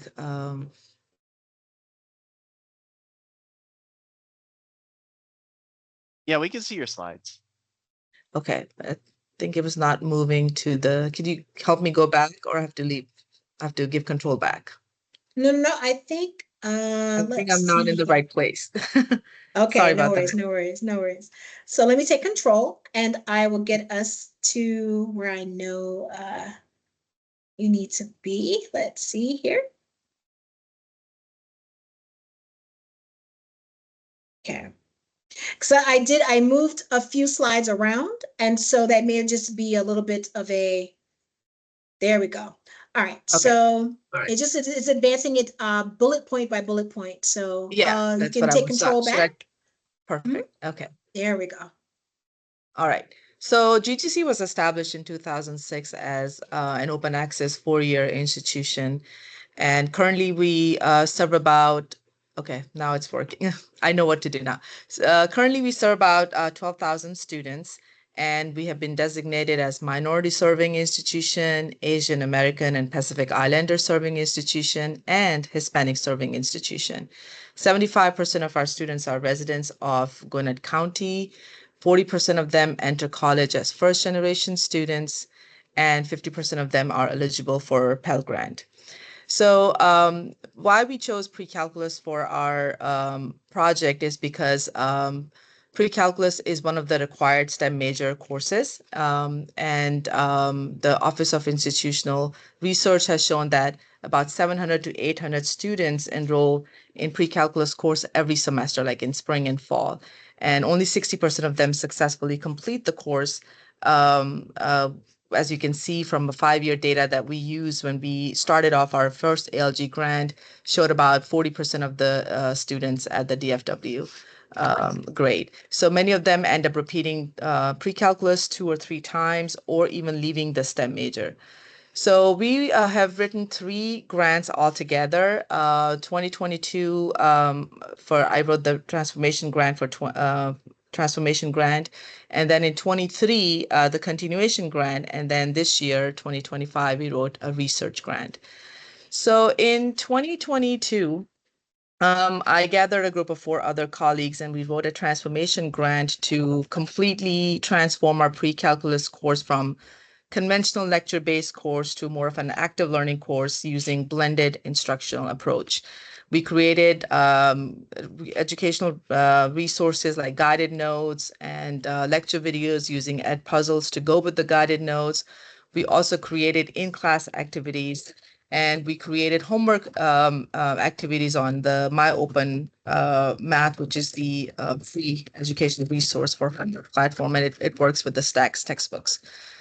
So we implemented these changes, or all the resources that we created in the fall 2022 and spring 23. We collected data, and the data showed we collected data as a pre, mid, and post semester, and we saw an increase in students' scientific skills such as problem solving and applying concepts and theory in practice. Students also showed an increase in their comfort in group work, as collaboratively working with their peers. The results that we gathered through this implementation were presented locally at many local conferences, and as well as national conferences. And we also published an article in the Journal of Open Educational Resources, which was published this year. And then in 2023, fall of 2023, we wanted to use these resources and adapt them for our online classes. So we wrote a continuation grant, and with this grant, we modified the activities that we had created through the transformation grant, as well as we created new materials to allow our online students to engage with the course content, have meaningful interactions with their peers and with their instructor, as well as develop an understanding of the content through more of an investigative and problem-solving approach. We created weekly discussions And we also created a group project, and all of this was for our asynchronous section where students usually feel very isolated. And we also had some optional Zoom meetings where we were meeting with them individually as well as a group meeting to facilitate their group project. We collected data again through the surveys that we gave as a pre, mid, and post semester. We also conducted focus group interviews after the 2024 grades were submitted.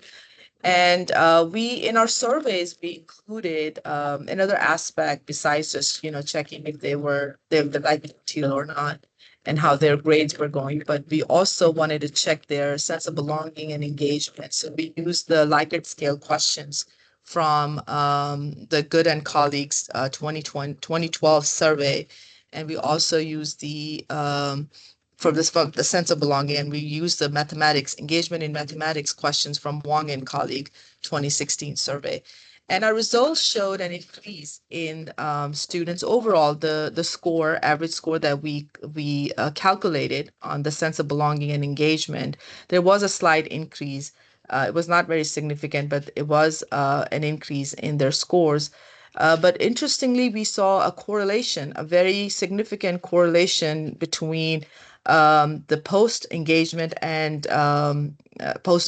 sense of belonging scores. As you can see on the next slide, the scores went from the average score of pre-belonging was 4.22, went to 4.40. Was definitely not statistically significant, but it was an improvement.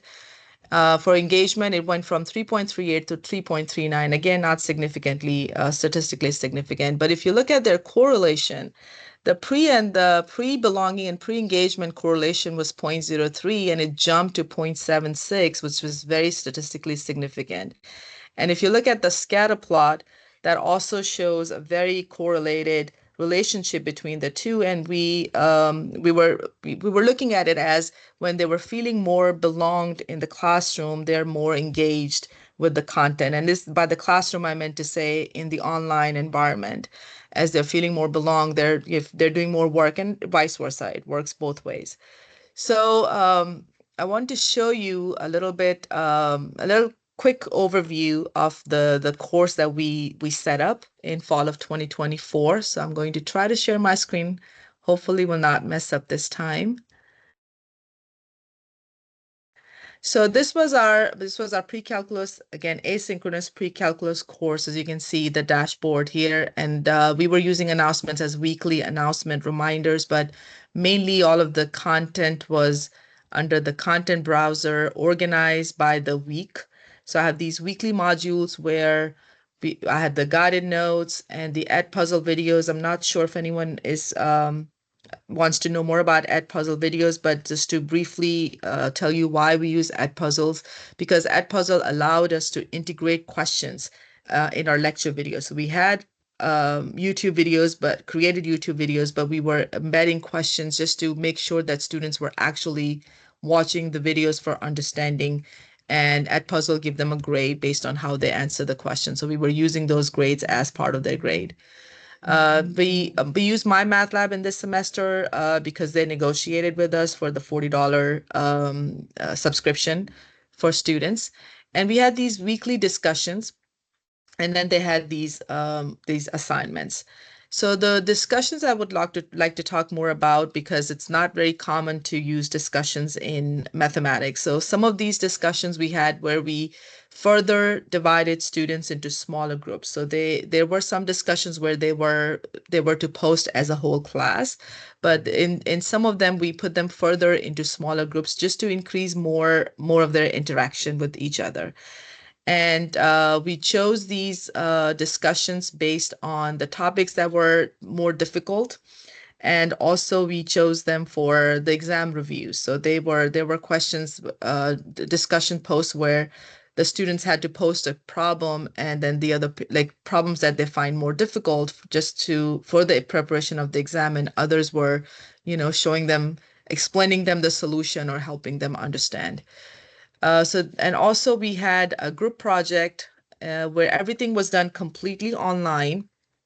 And we give them one of the discussion prompt was where they had to write more about their working style, so they kind of find each other, who they want to work with. So they had the post where they wrote more about themselves, that I'm a morning person, I'm an evening person, I like to work this way, or some other restrictions that they had. So they then made groups, and we had a sign up sheet where they formed groups, and then we had a meeting with them, with the group, so they can exchange information. So students in the beginning felt like that this is an online class, how am I supposed to do a group work? But we facilitated in a way where they actually worked completely online. They recorded their project online, and they shared the video with us. It was done very well, and a lot of the qualitative feedback that we received from students, they expressed how they all of a sudden things changed for them after this group work. They felt like, okay, I have a group of students I can talk to, or I can interact with. So their sense of belonging really boosted. That's what we gathered from the focus group interviews that were conducted even after spring semester, and from the surveys. So just want to show you quickly how they submitted their project. I probably will not be able to play the video. I'll try. So they also had to evaluate each other. So there was a group evaluation document. One person per group posted the video of their recording. Let me know if you're not able to see, then I will just not play it.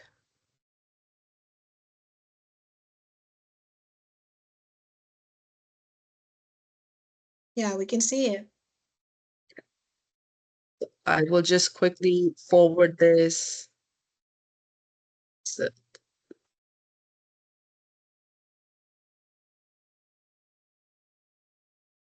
okay, so that's what I wanted to show about the layout of the course and all the things that we did to increase their engagement in the course.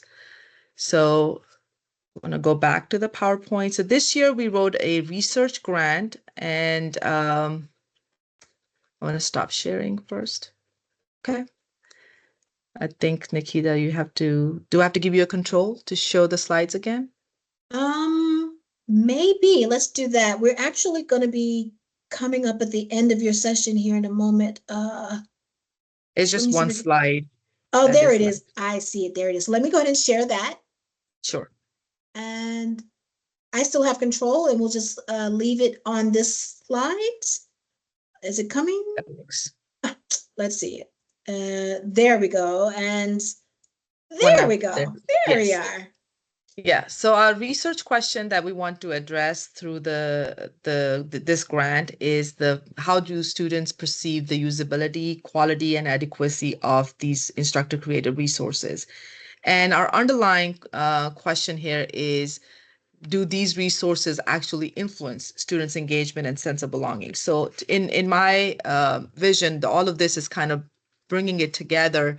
We do want to create purposeful resources that actually not only are there for free, but also designed in a way that serve the purpose of making students more engaged in the course and helping them feel belonged, especially in mathematics and being online. We want them to feel belonged because there's tons of research out there that how sense of belonging and engagement improves student scores and outcomes. So hopefully we're working on this data right now, and hopefully we'll have a publication that will really inform everyone about this work. Thank you for this opportunity to share this. Rabia, thank you so much. Because as everyone can see, yes, she had to wait all the way to the end of a 2-hour training, but it is the culmination of everything that we've been talking about, as far as all of the considerations that you think about in designing for OER and what kind of impact using OER can have in your classroom, not just for student success, but for the overall feelings of how students are working and in a class like math. So yes, OER is indeed a solution. So from here, we're going to turn it over to Jeff. He's going to talk about how to stay connected, and then we will jump into the Q&A. Okay, I'm going to breeze right through this. Y'all have the slides. because we do want to make sure that we can discuss things before we go. There are some national resources out there. There is a national association being formed at opened.org. There are some great ways to join the conversation, like the Spark Open Education Forum. Be sure to find your champions. If you're not already the champion at your institution, you go to our website, you go to Staff and Champions in the About section and click Find Your Local Champion, and they'll be there.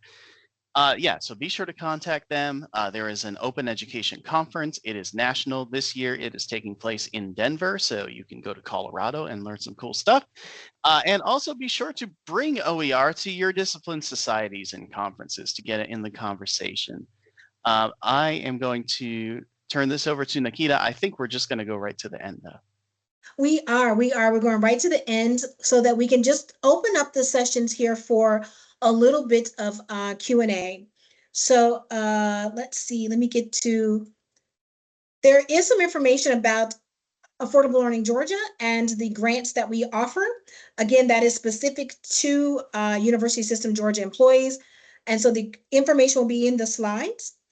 But in the interest of time, we want to take just the last few minutes to open it up for questions.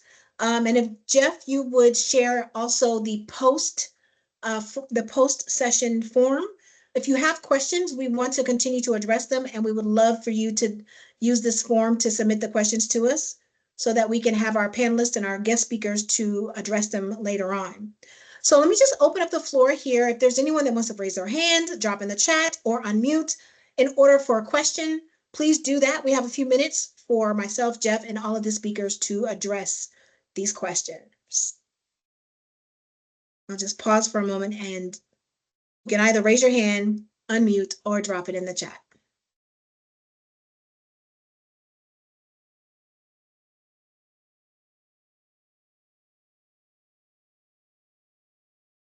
Just pause for a moment or two here. All right.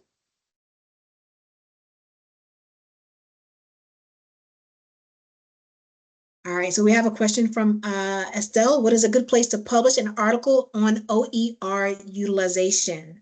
So I'll let our panelists speak a little bit to that. If Jeff or maybe Robbie, I have some ideas. So the first place that you should look is your discipline's literature. Be sure to get the word out in that literature first and foremost. If there's anything dedicated to teaching and learning in that discipline, that's, I think, the first place to go. There's also a few open journals. I like the Journal of OER in Higher Education. They are also wonderful journals, but I really do feel that the word needs to get out to disciplines and societies first. And so I look at your own discipline's literature at first, then teaching and learning journals, education journals, and open education journals second. Indeed. Thank you, Jeff, for that. And I'll just pause for another question or two, but while I do, please do take advantage of the form that we posted in the chat so that you can submit your questions offline, and our guest speakers will indeed respond to those questions, and we will send out the information with the slides and the recording as well. So, any other questions? Because we want to make sure we do address them all. All right, we have something popping up in the Q&A feature. And so the best way, we have someone asking the best way to translate OER, like from English to French. Anyone want to share on that? I have a couple ideas, but we'd like others to.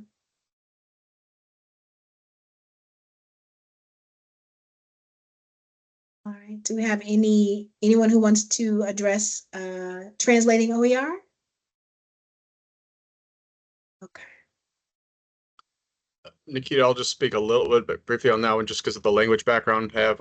So that's one where whether you're doing, this is more of just some suggestions, things to think about, whether you try to do translation with AI or you bring in a professor of that language from your institution or whatever you do. Well, but especially if you're doing something like with the AI or Google Translate, you get someone else to verify whatever that the translation is a very tricky thing. Okay, so and especially with a lot of content heavy or very lots of times we'll say jargon or academic discipline specific language, I would very much reach out to someone who maybe the language speaker in that field, and not just in that field, but like at your institution or someone else who is a colleague who is a professional in that field who can help with that. It's not a perfect answer. There's no perfect great answer to that, but that's hopefully to help out. Something to consider. Absolutely. Randy, thank you so much. We definitely want to appreciate that expertise. All right, everyone. So we are here at the end, and Jeff and I would like to thank you for joining us. If you have questions, of course, if you need information regarding Affordable Learning Georgia and the initiative through the university system for affordable learning, you can contact us directly in our emails.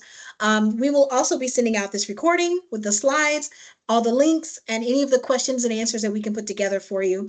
And any of our speakers who will share their contact information, we will also include that as well so that you can get more details, because it sounds like you might need to talk to Randy a little bit more about the translation. Everyone, thank you for joining us, and we'll go ahead and call it the end. We appreciate you joining us today. Thank you so much.